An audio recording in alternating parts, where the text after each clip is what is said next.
For today's episode of the podcast, I'll be getting you up to speed on my works in progress, as well as sharing with you a new cast on and some swatch progress I've been making for future projects.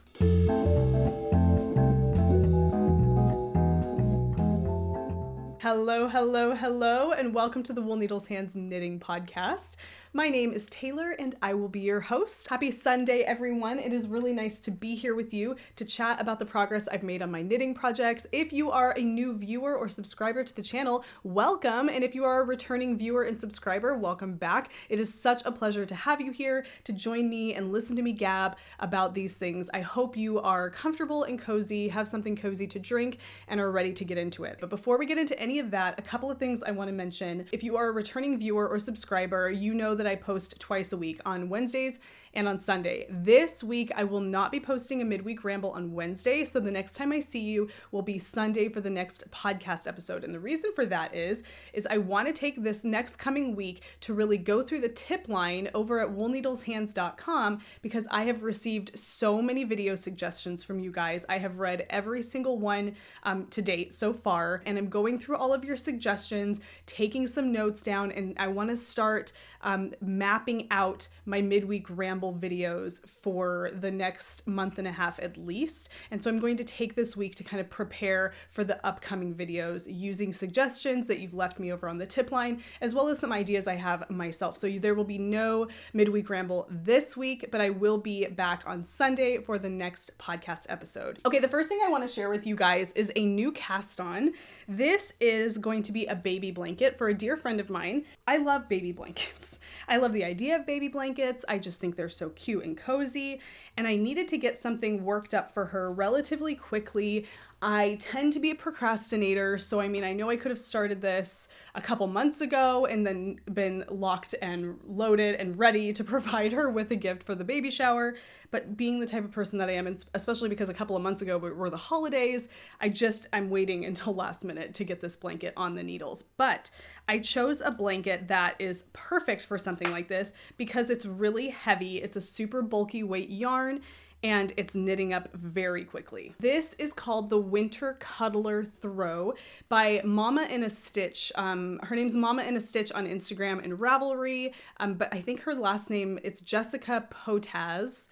It's an interesting spelling, and I'm not exactly sure how to pronounce that, but she goes by Mama in a Stitch. She has crochet patterns and knitting patterns, and her blanket patterns are adorable. This is actually, it's really long so far, but this is actually an Afghan. It's not really meant to be a baby blanket, but the weight of the yarn and the size of the lapgan version, which is just a little bit of a smaller Afghan, really worked out for what I was going for here. So that's why I chose to use this design for the baby blanket, but I love what I have so far. It's going to be kind of hard to show you because it's on these really long needles. I mentioned on the last episode of the podcast that I was waiting for UPS to arrive with these size 15, 60-inch cable chiaogus, and that's what these are. But I will tell you that these, like the cable on these, look at how thick that cable is. I don't know. It's super thick and it's not super flexible, so it's kind of hard to move the blanket around because it's pretty stiff. It does the job because it provides me with the length of the cable that I need, but it's really hard to kind of fold the blanket up so you can get it out of the way or stow it away, but it's okay. So that's what I have going so far. It's supposed to be 38 by 48. I can't remember the measurements, but I have the yarn that I need, and the yarn I'm using for this is by Loops and Threads, which is Michael's brand yarn, and let me see. It's Loops and Threads Lush Alpaca. I picked it up at Michael's. It's a super bulky yarn. It's an 80-20 blend of acrylic and alpaca. It's really pretty. The colors are really nice. Now this is kind of like a dusty pink, and this is exactly the color that my friend is decorating the baby room in. She said it's kind of like that dusty, vintage pink, and she sent me a little picture or like a swatch of the color, and this is perfect. So when I saw this in Michael's, I just knew whatever I was going to make in terms of a baby blanket, it needed to be with this yarn, and that worked out because it's super bulky yarn. So I love the yarn. It's super soft. It's acrylic, so it's going to be washable. It has 20% alpaca, so it's really nice and soft. It has a little bit of that, luxe nature to it. It knits up beautifully. It has a nice halo, and it feels really good in my hands too. I mean, I think having that extra little bit of alpaca in there just lends it some really nice softness, and I like it. So this is the Winter Cuddler Throw by Mama in a Stitch. I'll have a lot more to show you on the next episode of the podcast. It's kind of, it's just one of those designs that's like a sampler, like a stitch sampler. You're just pretty much knitting a giant swatch of different stitches, and it keeps it really interesting, and it makes it fly off the needle. So yeah, I'm loving that. So that, I need to have this done. The baby shower is on the 18th of February.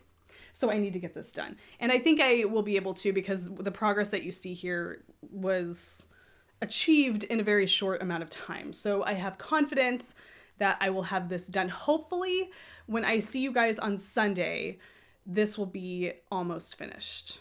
Because Sunday, what is Sunday? Today I'm looking at my calendar. So today is the 5th. Sunday is the 12th. Yeah, okay, because I might have, I'll be close to finished. Right? So Saturday of next week is my son's birthday party. Tomorrow is my oldest son's birthday. He's 8 years old. I don't even know what to do with myself. But we have a birthday party Saturday. Sunday's the podcast. Okay, yeah. I should have a good amount of progress done on this. I don't know why I'm like workshopping this with you. But I really know I need to get this done. And knowing the type of person that I am, I need to hold myself to it. So, okay, I'm going to set this off to the side. I have so much going on around me that I have to work with here. So that is my Winter Cuddler blanket by Mama in a Stitch. Let's just set that over there because that seemed to be the right thing to do. Okay, my next project. I was going to share this with you first, but I was thinking I don't want to share the knitting machine project with them first because then, they're going to be, oh, she's using a knitting machine. And, knitting machines are people too, folks. And I have a couple knitting machine projects to share with you. Now, hold on. I almost feel like I can hear you huffing and puffing and rolling your eyes at me. But before you say anything else, I do want to share these because these are a lot of fun. Okay, knitting machine. I have a Sentro knitting machine. That's what this is. And I do an entire First Impressions video on the Sentro knitting machine, and that video was done before I myself purchased one. I was actually just basing that off of my experience with one that I borrowed from my friend. But after that experience, I decided I wanted my own to just have because I enjoyed it so much and I love using it. Now, a few things, actually, just go watch that video because that's going to pretty much tell you my impressions about it. I have come to realize that the hats that I make from that right off of the machine don't really fit my head really well. So when I do make hats with that, I tend to make them for my kids, for other, kids. And we have so many kids that are on our street outside that are very dear friends to us. So, making hats for all the kids, it's fine. But it's caused me to come up with ideas of other things that I can use that for, that I can create for myself. And one of the things, it's very simple, but it comes from a place of necessity because I wanted to have a new neck warmer to wear on the cold nights when I walk Pepper, and then on the mornings when it's really cold and I walk Pepper, just something I throw on, kind of like a cowl, but not super fancy. I just wanted it to be like really easy, throw it on, and it's like a neck warmer. But that got me thinking about what I could do on the Sentro to create this like neck warmer, but then it also got me thinking about how I can create my neck warmer with like my fingering weight yarns that are just languishing in my stash, marling them together, using up that yarn in my stash for something that I need, something functional, and it all worked out beautifully. So the first thing I did to test the whole marling effect on the Sentro, because it's not ideal for that. You really have to have some finesse to get it to work. I grabbed 3 cakes. Well, at the time they were cakes. So I grabbed these 3 cakes of fingering weight yarn from my stash. This is all Fiber for the People yarn in 3 different Lucky Strike colorways. Those are one of a kind colorways that I come up with leftover dye stock and all of this. That's what these are, and I wanted to use them, marl them together to create something functional with my Sentro and just use up this, which it's funny because there's still half of each of these left. There are almost exactly 50 grams of each of these skeins left. So what I'm about to show you only used half of each of those. So I cranked out a hat. I marled those together on my Sentro and I cranked out this hat, and it's super cute. I love the fabric. I love the yarns marled together. I mean, how pretty is that? So this is the marled yarn fabric, and these are the 3 colors together. Really pretty. And this is the hat. Now, I haven't blocked this or anything, so it may stretch a little bit, but this is the perfect size unblocked for a child. Not even like a super little child, just, you know, a child that to maybe like 12. Not even, I think a child like in up to like 13. I don't know, you know, just a child. This is the perfect size for a child. But I love this hat. I'm going to be shipping this hat off to a special someone because I don't have use for it, and I think it's absolutely lovely, and I know somebody who would absolutely love this. But knowing that the marling worked so beautifully on this hat got me super excited about making a neck warmer for myself with the same yarn from my stash. So I pulled out, now I don't have this yarn to show you because this project used all of the yarn, but I pulled out 3 skeins of yarn from my stash. One was a really lovely copper color. One was a variegated kind of purple and pink with coppery speckles. And then one was a tencel yarn, half tencel, half recycled wool yarn that had this really beautiful natural luster. And it was kind of like a steely gray with intermittent colors, and they're really hard to explain. I have a little video that I posted on Instagram that I'll pop up here so you can see those 3 yarns that I used to create the fabric.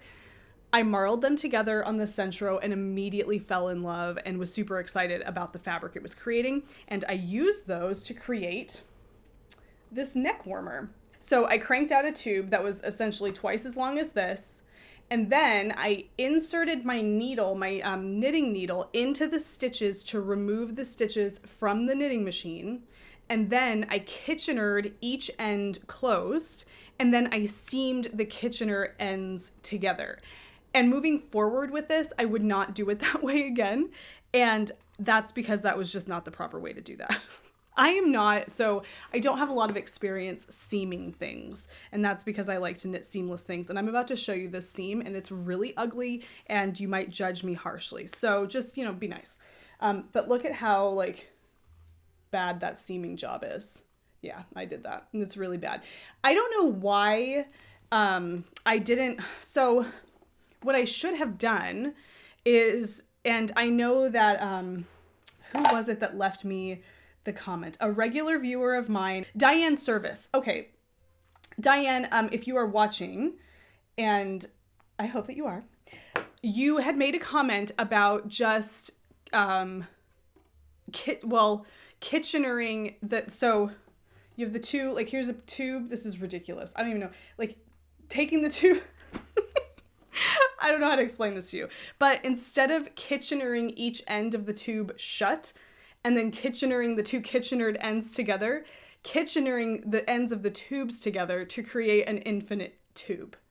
Like, I don't know, it completely eluded me at the time that I was putting this together, but when she mentioned it to me, I'm like, yeah, why would I not have just thought about doing that? So moving forward, when I make another one of these, because I absolutely will, I will just Kitchener it closed so that you don't have this, you know, monstrosity. What, is this even the right side?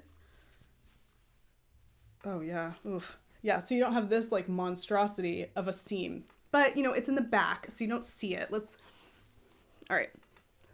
So here is how it sits on my neck. So yeah, moving forward, that's exactly what I would do, is I would just Kitchener all of the ends together. So it's just kind of an infinite tube, if you will. So here it is, my neck warmer. And I think it's so perfect. It's the perfect height. It's not too tall.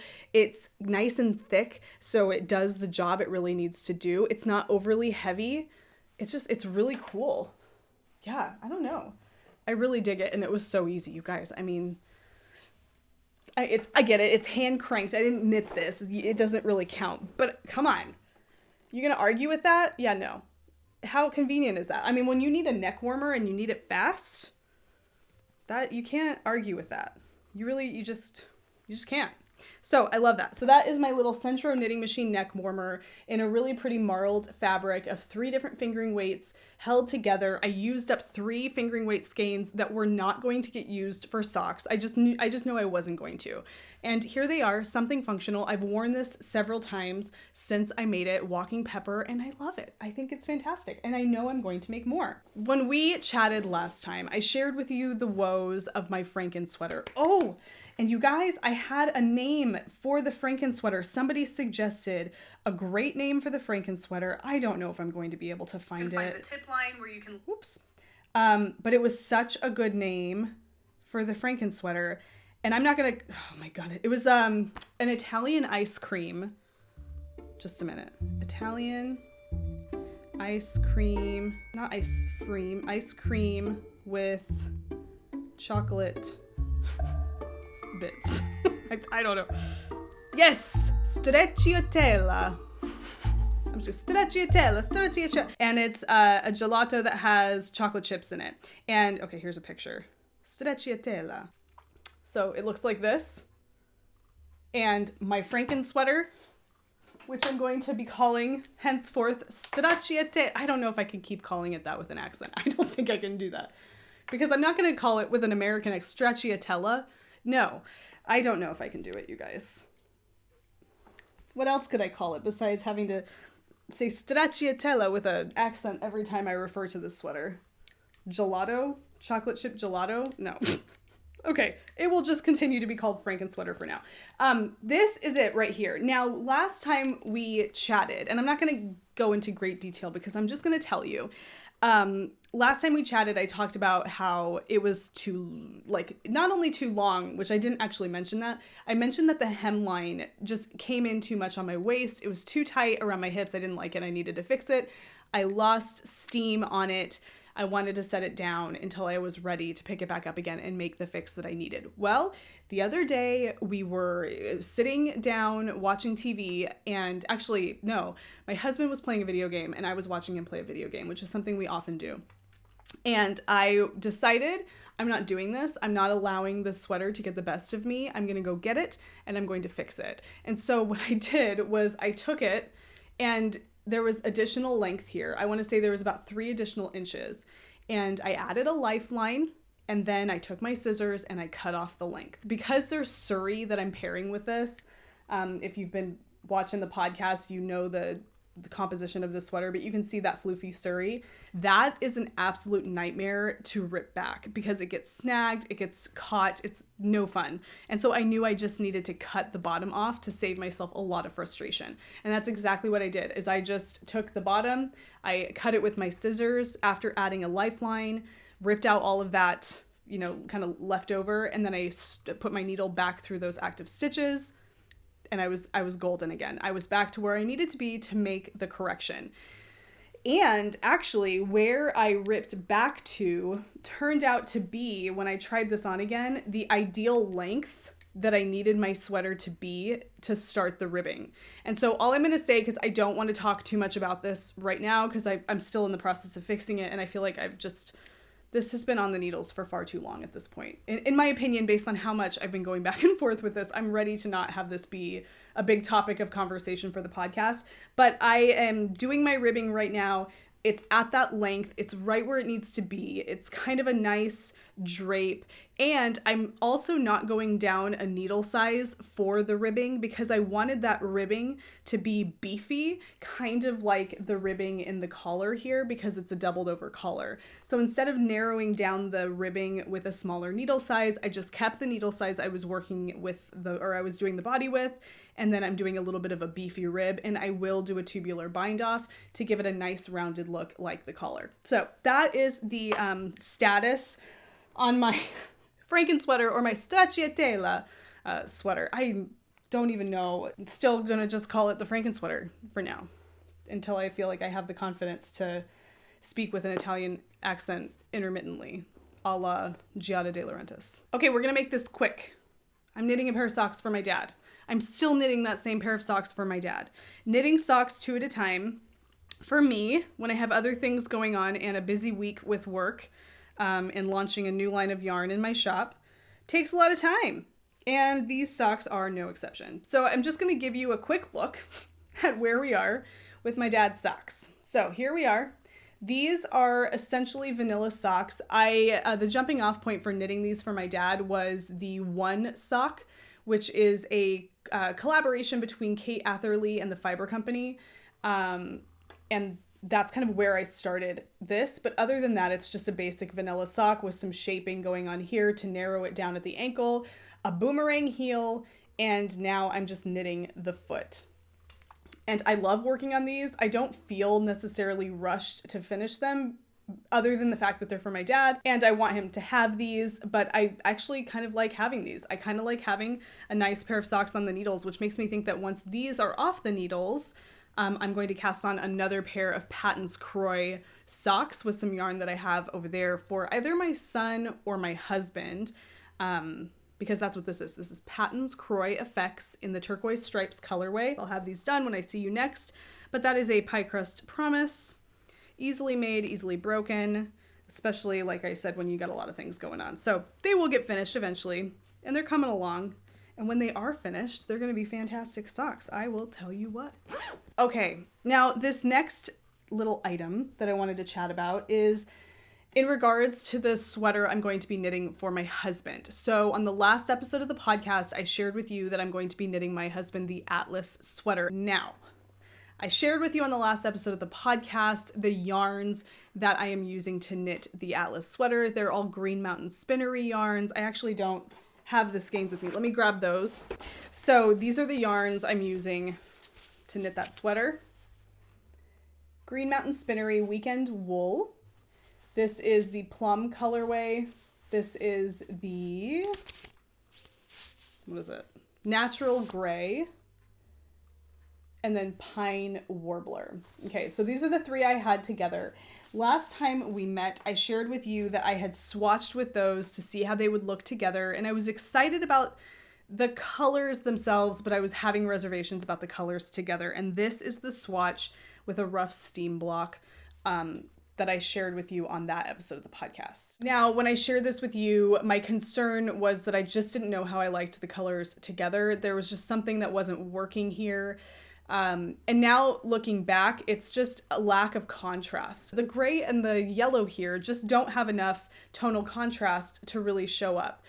What I didn't realize though, until some folks suggested this, was that moving the colors around in their orientation relative to this deep plum navy color would really shake things up in terms of tonal contrast. So several of you on that episode of the podcast suggested, not even like suggested, some of you were like, please switch the yellow and the gray around and see what you think. And I was reading that from lots of you guys. And I was thinking like, you know, there's a lot to be said for that, because that is what's giving me that's what's giving me pause, is this combination of mustard and gray together, almost like blends together, just making this look like one kind of weird color. And it wasn't working for me. And I know for some of you guys, so many of you guys loved the colors and you were really happy with the colors and how that was going to look for the overall sweater. But some of you were expressing reservations in like placement, which I completely appreciate, because I think that was what my issue was. And so I took your advice, and if you've been paying attention on the community tab and over on Instagram, you've already seen this, but I took your advice.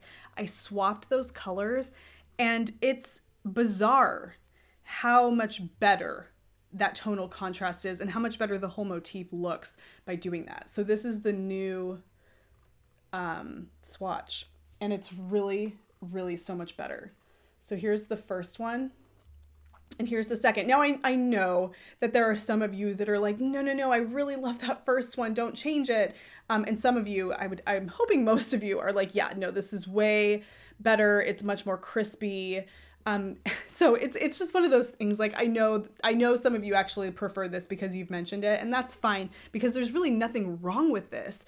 It's just not giving me that crispy contrast as much as this is. And honestly too, like, this isn't perfect. Like, this gray color could be a lighter color. Like, I maybe should have gone with just a white as opposed to a gray, but you know, this is the yarn I have and I want to work with the yarn I have. I really don't want to send the yarn. I don't want to send anything back. I don't want to, because I know that this is going to work and it's going to be beautiful, because when I visualize this on a sweater, I think that gentle tonal contrast or slight tonal contrast between the gray and the mustard almost just gives it more of kind of like a rustic look. And it's so much more contrasty here than it is here because of where I have that deep navy. So anyway, all this is to say that I'm really happy that I made the change. I appreciate the suggestions from you guys about swapping those around before making any kind of decision, because I have so much more confidence now with this project moving forward. And I think that's just because I moved those colors around. So that is what I've landed on. That's the way I'm going to go with the Atlas sweater. I cast it on using a tubular cast on for the sweater. And I'm not going to talk too much about that because I'm going to save that for the next episode of the podcast. So it's already in the works and I'm really excited to get started with this. It's bottom up, so I have a ways to go before I actually get to that motif, which I guess that's kind of good because, this is the color I really love. Out of all of these, this is my favorite. It's the punchy navy purple that I really kind of wanted for this sweater. I feel like it reads more purple than I was expecting, but I'm okay with that. And my husband thinks it's really cool looking. And let's say this just for whatever reason just wasn't cutting the mustard for me. No pun intended. I have some time while I'm working bottom up on this sweater to decide if I want to swap out one of these colors or even both of them, because I don't have any problem with having these 2 skeins of yarn in my stash and then getting 2 additional skeins for the sweater. If they would do an exchange, that would be great. I just know that sometimes that can be complicated, so I'm not really sure. But at least I have time to mull it over while I work on the body of the sweater. I don't know. That's where my head's at about that. I'm so much more confident now than I was before, and it's because of how I rearranged those colors thanks to your suggestion. You guys are just amazing, always coming in the clutch. Okay, while we're talking color work, I want to share something else with you guys today, and it's like dual purpose. I was watching Casey from Young Folk Knits. She was doing a video on cowls and scarves that she wants to knit, and it was a lovely video, and she had some really great suggestions. One of them was called the Moonwake Cowl by Drea Renee Knits or Andrea Mowry. You may have heard of her. Anyway, I saw the cowl and fell in love with it, and all of this swatching for Brandon's Atlas and stranded color work and all of that has just really kind of bitten me with that bug of color work, and I really want to do something for myself. And then this neck warmer that I made on the Sentro and just the idea of a nice neck warmer, all of these things are making me want to make myself a color work cowl neck warmer. And so when I was watching that video and she suggested that, I was like immediately into the idea of knitting that cowl because it's doubled. It's double thick, just like my Sentro neck warmer. It's like that double thick tubular type cowl that's then invisibly seamed together, Diane, using that seam you mentioned to me. But also another reason it got me really excited is because I just launched a new line of yarn in the shop for Fiber for the People, and it is called, I'm calling it Arizona Toonies. So it is a breed specific. It's sheep specific, but because I didn't label it by each individual sheep, but the shepherdess who takes care of the flock of toonies on the farm where I sourced the fleece for this, she has these sheep and they all have names, and it's really cool to know that the yarn that you're using is coming from these sheep. So this is a new line of yarn introduced into the Fiber for the People shop called Arizona Toonies, and it is 100% Arizona Toonies, untreated, natural, gorgeous rustic wool. It is a heritage breed, an American heritage breed, and it's part of the Shave 'em to Save 'em program. Now, this is a program that the United States Livestock Conservancy has launched as a way to encourage fiber artists and people in the fiber arts textile industry to use heritage breeds so that these shepherds and shepherdesses that tend these heritage flocks can kind of make a better living off of their flock.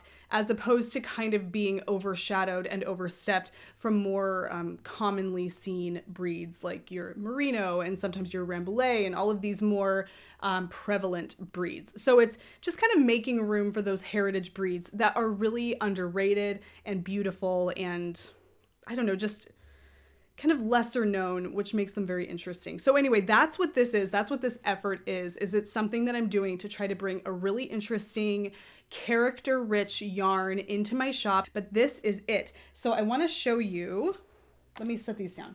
This is the colorway, the Superstitions. All of the colorways are inspired by the Arizona landscape. And here's the yarn. Now it has this really gorgeous, rustic, thick and thin, almost hand spun quality to it. It is mill spun, it's semi-woolen spun, so it's not as neat and organized in its spin like worsted spun yarn, which I love. It's neppy. You can see that like thick and thin texture in here. It's really special. It's rustic, but it's not scratchy. You know, it's actually quite similar to the Weekend Wool. It's a little bit more rustic than this, so it's kind of more along the lines of like a lopey feel, but without being that long staple hairy. So, okay, now because I was launching this new line of yarn, I wanted to have a pattern that I could knit that would help showcase these yarns and allow me an opportunity to kind of have an experience with the yarn. I have swatched with this yarn before, but I wanted a full experience with the yarn from cast on to cast off. And so that was what kind of also piqued my interest when Casey was mentioning the Moonweight cowl, because this is a heavy DK to a light worsted weight yarn. It's the perfect weight for that cowl, and it's perfect yarn for color work knitting. It's nice and grippy. It holds the stitches nicely. So I decided to go ahead and swatch with it to see if I liked it. And this is what I have. These are the colors I've chosen. And here is my swatch. Now this is kind of semi-blocked. I just gave it a little steam blocking. The only thing I will say about this swatch is that the needle I used was a little bit large. I went up a needle size just to be safe, but I realized I could probably go down a needle size and the definition between the colors would be a little nicer.